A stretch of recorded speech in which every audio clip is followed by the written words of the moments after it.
বাংলাদেশের দ্রব্যমূল্য এতটাই নিয়ন্ত্রণের বাইরে চলে গেছে যে সাধারণ মানুষের ক্রয় ক্ষমতার বাহিরে চলে গেছে সবকিছু। বাংলাদেশে এখনো যে 17 বছর ধরে যে আওয়ামী সিন্ডিকেট দ্রব্যমূল্য নিয়ন্ত্রণ করত, তারা এখনো নিয়ন্ত্রণ করে চলেছে। যদি এই সিন্ডিকেটকে আমরা ভাঙতে না পারি, তাহলে কিন্তু দ্রব্যমূল্য সাধারণ মানুষের ক্রয় ক্ষমতার ভিতরে আসবে না। কিন্তু আমরা বারবার এই অন্তর্বর্তীকালীন সরকারের কাছে বলছি যে বাংলাদেশের মানুষের ভাষা বুঝেন, কারণ বাংলাদেশের মানুষ আপনাদেরকে সমর্থন দিয়েছে। বাংলাদেশ জাতীয়তাবাদী দলের প্রত্যেকটি নেতাকর্মীরা আপনাদেরকে সমর্থন দিয়েছে। দ্রব্যমূল্য নিয়ন্ত্রণে আনা অত্যন্ত জরুরি হয়ে পড়েছে, কিন্তু আপনারা সেদিকে কর্ণপাত না করে আপনারা শুধু বারবার বলছেন আমরা সংস্কার করছি, সংস্কার করছি। সংস্কারের পরে তারা নাকি নির্বাচন দিবে। আরে ভাই, সংস্কার তো একটা চলমান প্রক্রিয়া। এই সংস্কার যুগের পর যুগ চলতে থাকবে। সংস্কার কখনো শেষ হবে না। তার মানে কি যুগের পর যুগ নির্বাচন হবে না? নির্বাচন হতে হবে, কারণ গত 15 বছর ধরে বাংলাদেশের মানুষ, এদেশের সাধারণ মানুষ ভোট দিতে পারে নাই। বাংলাদেশের মানুষের নাগরিক অধিকার, সকলে ভোট দিতে চায় এবং ভোটের মাধ্যমে নিজেদের পছন্দের নির্বাচিত সরকারকে ভোট দিয়ে জয়যুক্ত করতে চায়। আমাদের যে রূপরেখা দেওয়া হয়েছে, সেই রূপরেখার পরিপূর্ণভাবে বাস্তবায়ন তখনই সম্ভব যখন একটি নির্বাচিত সরকার এদেশের জনগণের ভোটে নির্বাচিত হয়ে বাংলাদেশের সরকার গঠন করবে। সেই সরকার এই 31 দফার যে রূপরেখা রয়েছে, সেই রূপরেখা পরিপূর্ণভাবে বাস্তবায়ন করতে পারবে। এবং আমরা এই অন্তর্বর্তীকালীন সরকারকে বলেছি যে আপনারা সংস্কার করুন, সংস্কার করে যৌক্তিক সময়ের ভিতরে বাংলাদেশের মানুষের যে প্রত্যাশা, যে চাওয়া একটি অবাধ সুষ্ঠু নির্বাচন, সেই নির্বাচনটি যত দ্রুত সময়ের ভিতরে দিবেন তত আপনাদের জন্য মঙ্গলজনক।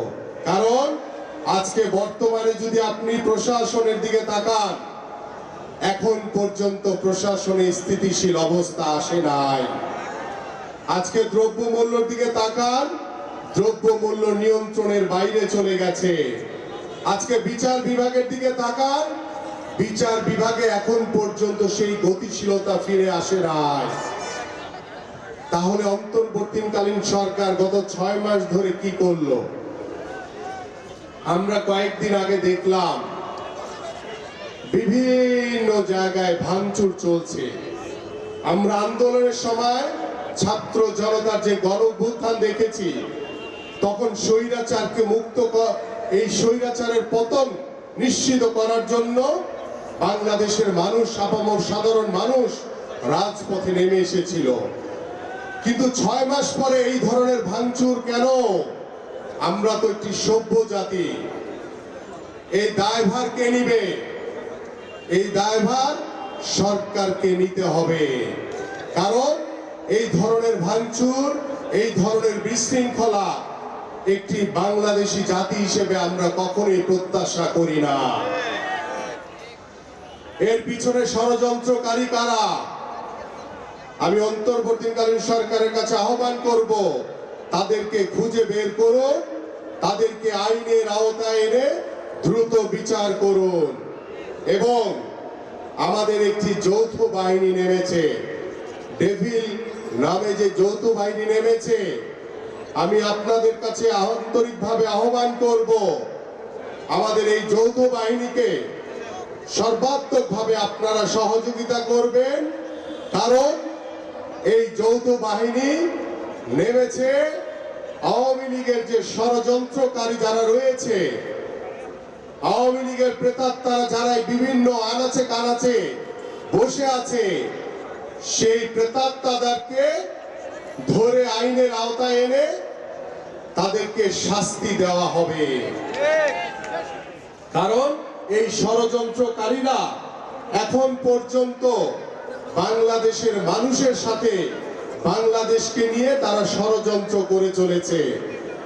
আমরা এই ধরনের কোনো বিশৃঙ্খলা আর দেখতে চাই না, কারণ বাংলাদেশের তরুণ প্রজন্ম, বর্তমান প্রজন্ম, ভবিষ্যৎ প্রজন্ম তারা যে নতুন চিন্তা নিয়ে বাংলাদেশকে নতুন স্বপ্ন নিয়ে গড়ার যে পরিকল্পনা,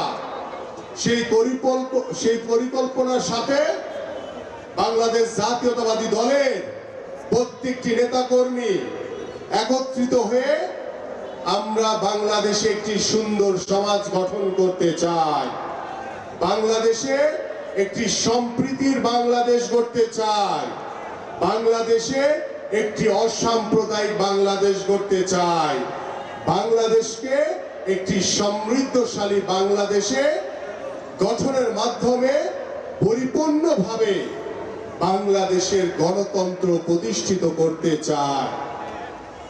সেই গণতন্ত্র তখনই প্রতিষ্ঠিত হবে যখন বাংলাদেশের মানুষের মৌলিক চাহিদাগুলো পরিপূর্ণভাবে পূরণ করা হবে, বাংলাদেশের মানুষের যে অধিকার, যে দাবি রয়েছে সেই দাবিগুলো পরিপূর্ণভাবে পূরণ করা হবে এবং বাংলাদেশের মানুষের যে নাগরিক অধিকার রয়েছে, ভোটাধিকার, সেই ভোটাধিকার প্রয়োগের মাধ্যমে বাংলাদেশে যখন একটি অবাধ সুষ্ঠু নির্বাচনের মাধ্যমে জনগণের সরকার প্রতিষ্ঠা হবে এবং সেই জনগণের সরকার বাংলাদেশের জনগণের কাছে জবাবদিহিতা থাকবে এবং সেই জবাবদিহিতার মাধ্যমে বাংলাদেশে পরিপূর্ণভাবে গণতান্ত্রিক রাষ্ট্রে পরিণত হওয়ার মাধ্যমে বাংলাদেশকে একটি সমৃদ্ধশালী বাংলাদেশে আমরা পরিণত করতে পারবো।